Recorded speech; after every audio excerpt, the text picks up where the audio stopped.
It's great to be here once again. I'm so excited. I love doing this. This is actually my passion. And one of the things that this channel actually stands for basically is to see how we can incorporate the questions, the views, the comments.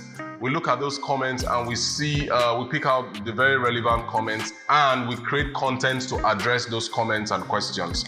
So on one of our videos, we will tag that video on this particular episode. Somebody asked a brilliant question.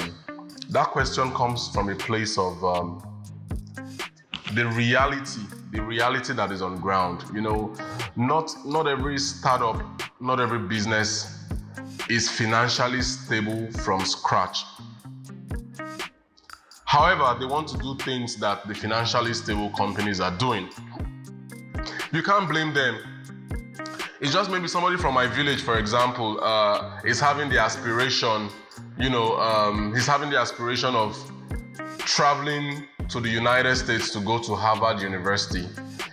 It's a different aspiration from somebody who has always been to the US severally, has a lot of travel exposure and experience. His visa or his passport has a lot of visa stamps. He has credibility with traveling to the US and all that. That person's experience and exposure is different from the guy who just thought about it. Oh, it's a good idea. I can do it. It's possible. It's from a different place. It's from a different place. And the question goes thus. He said in that question that, what can I do? What can I do to have advisory board members for free because I don't have the money to pay them? What can I do to have the experience of an individual who has gathered his experience for the past 20, 25, 30 years, or let's just even say 15 years. Somebody who has been grinding for 15 years, he has a lot of connections, exposure. What can I do to get that person on my team for free since I can't afford to pay the person? It's a question from a genuine and sincere place. A lot of entrepreneurs, they start out not even believing that they would succeed. They start out on the hunch of, I just want to try. I'm tired of complaining about the system, the government, the country, some people even complain about the continent. You understand? I'm tired of complaining about the continent. I'm tired of complaining. I just want to start. Let me even see if this thing would make sense. That kind of a person may necessarily not have the financial muscle to be able to say, I want to now have 4 advisory board members who I'll be paying maybe 50 to 100,000 naira per board sitting or meeting and all that. But he also wants to have a feel of what it means to move on steroids, like to be moving on that steroid speed that other people who can fund it are actually enjoying. The first thing I would say basically is this. To attract something, the least you can do is to be attractive, especially when you don't have the funds to pay for it. To attract something, the least you can do is to be attractive. In fact, if this is all that I have actually said, it's enough for you to really ponder and think over. And even if I'm going to answer, but don't ask me what does it mean to be attractive, because I know that may be another question. How can you just tell me to be attractive? All you need to do is to be attractive. To attract something, all you need to do is to be attractive. I would share further. One of the things I think you can do basically is, you cannot tell me now that you have an entity, especially in this age of speed. Transformation is taking place speedily. People are doing massive things. People are entering into massive collaborations across borders, across continents. Like, the world is so interesting. It's so interesting to live in this age. It's so interesting to live in this age. So if, for example, you want to attract somebody but you don't want to pay for it, it has to be clear. Your value proposition has to be clear.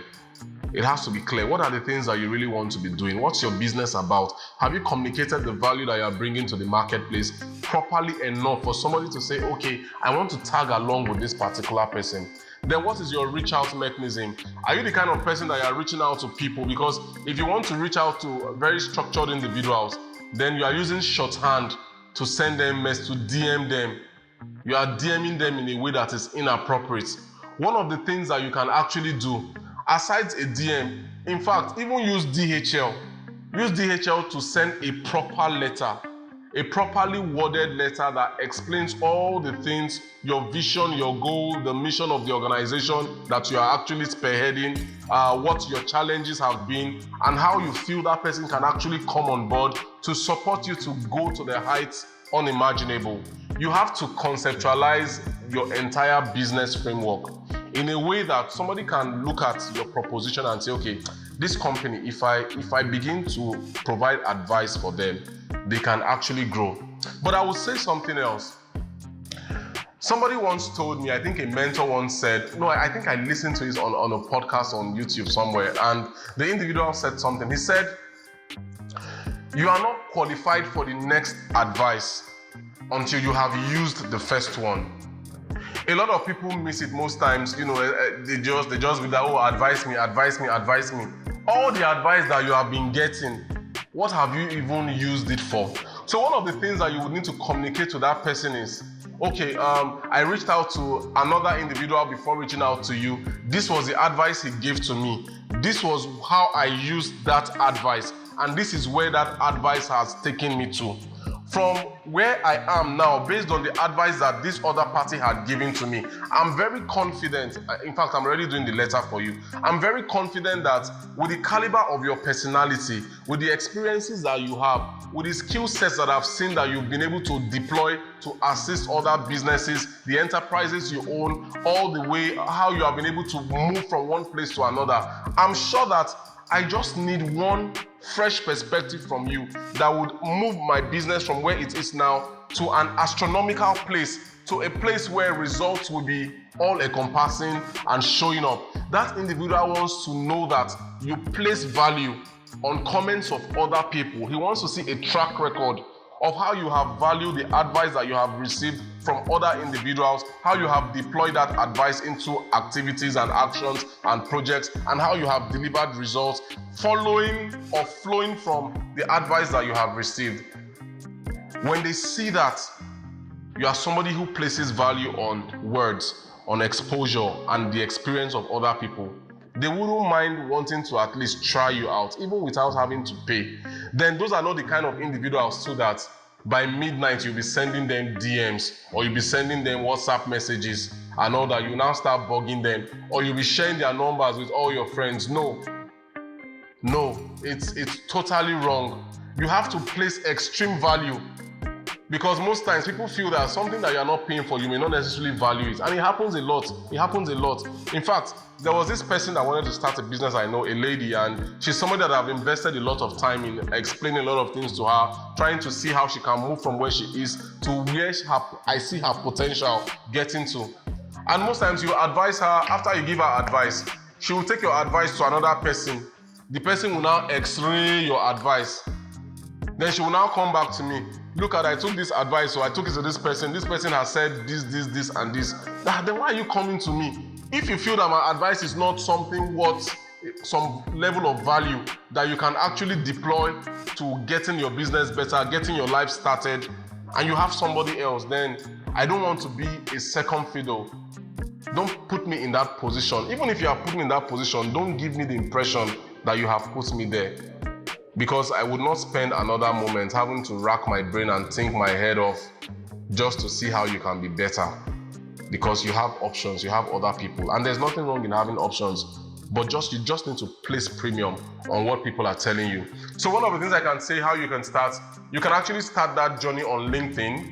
There are a lot of professionals out there. People are willing to actually share. Human beings by nature want to give you an extra. They want to give you something extra that you can actually look forward to. So you can start that journey on LinkedIn. You can also start that journey on Instagram. You can start that journey on Twitter. But what I believe you can do, when you DM someone, for example, let's say the person already has a company and you know the company address, you can write a letter directly to that individual on your corporate letterhead, your company letterhead.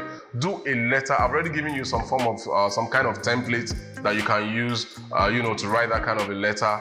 You can do that. Once you do that, let people know that with what you are doing. from what you are doing, for how they see how you are presenting yourself to them, they can trust you enough, because nobody wants to throw their pearl on swine, sincerely. So you must show yourself valuable, you must show yourself attractive, and you must place value on the individuals that you feel, if they come on board your advisory board, even though you are not paying them, at least for now, that you would make do with the advice that they are bringing to you on a platter, really on a platter. I have this mentor, Dr. Ofemu. He's in his 70s, you know, I relate upward with him. I have some individuals that I relate upward with.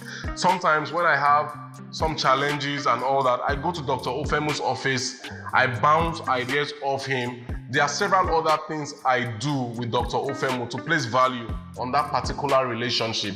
So it's not just for you to say, I don't have anything. You have something. Everybody has, it must not be money. You must have something that you are also using to nourish that relationship. Don't just be a taker. Nobody wants to do things with people that have a taker mindset, 100% taker mindset. People want to work with givers, you know. It's always more interesting when you are greasing each other, you know. It's really important. So I want to just appeal to you. I hope some of these points have been able to throw light on your question, and I'm very confident that if you're someone who is very goal oriented, if you're somebody who wants to make it happen in your life, in your business, and across, you know, the entire spectrum of your personality, you can actually start from these simple points. They don't cost much. A DHL transaction, for example, if you're sending a mail within Abuja, maybe you're spending like, if you're using Sendbox, this is like a PR for Sendbox anyways. I use them 100%. If you're using Sendbox, for example, you might not pay maybe like 1,000 naira within Abuja. If across the country, maybe 2,990 something naira or 3,000 naira. That's not too much investment for you to make in sending a formal letter to somebody that you want to come on board your company in an advisory capacity as an independent director without you paying them. Then you must also think of how long do you intend not to pay them? How long? Because you don't want that for eternity. What's the point? What's the proof that you're actually growing in your business? It's your ability to also give people value, that is, give them value at their level. So I just hope that this has really helped you a lot. If there are any other questions that you have that you think that we can address through this platform, please feel very free. I'm happy to throw everything I got, bring people who can even throw more. I'm happy to bring them on board on this platform so that we can enrich this community. And please, if you haven't shared this post, if you haven't subscribed, kindly help us do so. It's our goal to hit 1,000 subscribers in the next 90 days. And I want to really appeal to you to be part of this process. Let's get this done. Let's do it together. And let's see how we can build a community of more informed business people. Thank you very much. Till I come your way in the next video. Do stay well and be happy. In fact, that's even tomorrow. I'll be coming your way tomorrow.